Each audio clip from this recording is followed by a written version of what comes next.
Yeah, I think we can all agree it just feels different this time. Of course, we haven't seen a storm like this in our area tracking this way in more than 100 years, so in anybody's lifetime, and we are trying to track it every step of the way for you. Every storm is different, 103 years, so we have a direct impact here in Tampa Bay right now with the line, with the brand new forecast cones. As you're waking up this morning, here's what you need to know. Yes, Hurricane Milton is weaker, of course, which is great news for right now. That pressure has come up. We see it's a Category 4 versus a Cat 5. However, this is only short term. It's interacting with some of that land from the Yucatan Peninsula and undergoing what we call eye wall replacement. So what does that mean? Well, it's when the hurricane, essentially when they're so strong, these tropical cyclones, they replace their eye wall, the smaller, weaker one, with a brand new, bigger and stronger one. So we will see this system then continue to push out into the Gulf. It'll re-strengthen into a Cat 5.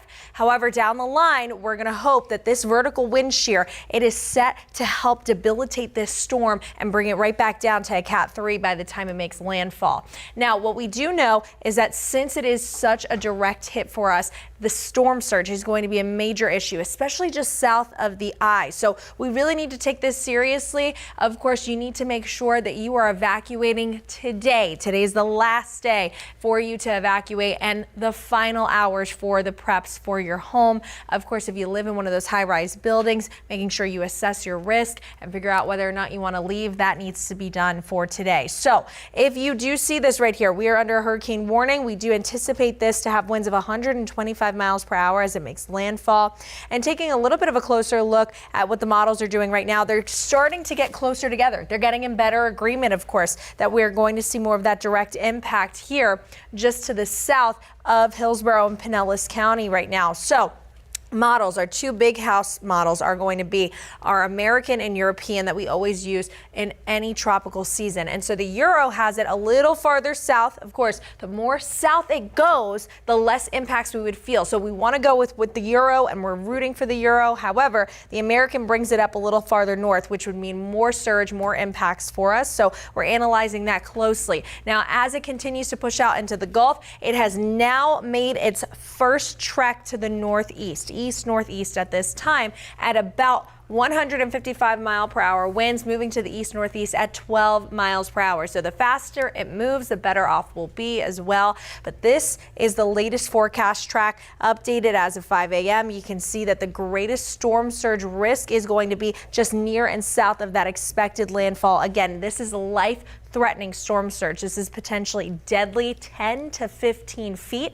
and this system already is historic. It is the 5th strongest hurricane we've ever had, lowest pressure in the Atlantic basin of all of our hurricanes right here in Milton, just behind Rita and just ahead of Allen back in 1980, for those of you who can remember. So this is going to be a historic system any way that you look at it, and we know Hurricane Milton, the main impact or threat, of course, is going to be all the storm surge, and this is closer to where we're anticipating that landfall. So please just put your preps into place, evacuate now. Here are some of the local impacts that we expect. So you can see this is from Pinellas and Hillsborough. We're very close to that line right there of where the landfall will exactly be. When is the landfall? Late Wednesday into early Thursday. Now we do see the impacts, winds 80 to 120 mile per hour winds. That's going to push up a ton of water. So the surge, 11 to 15 feet, 10 to 14 inches of rainfall. So please heed the evacuation orders. Know your zone.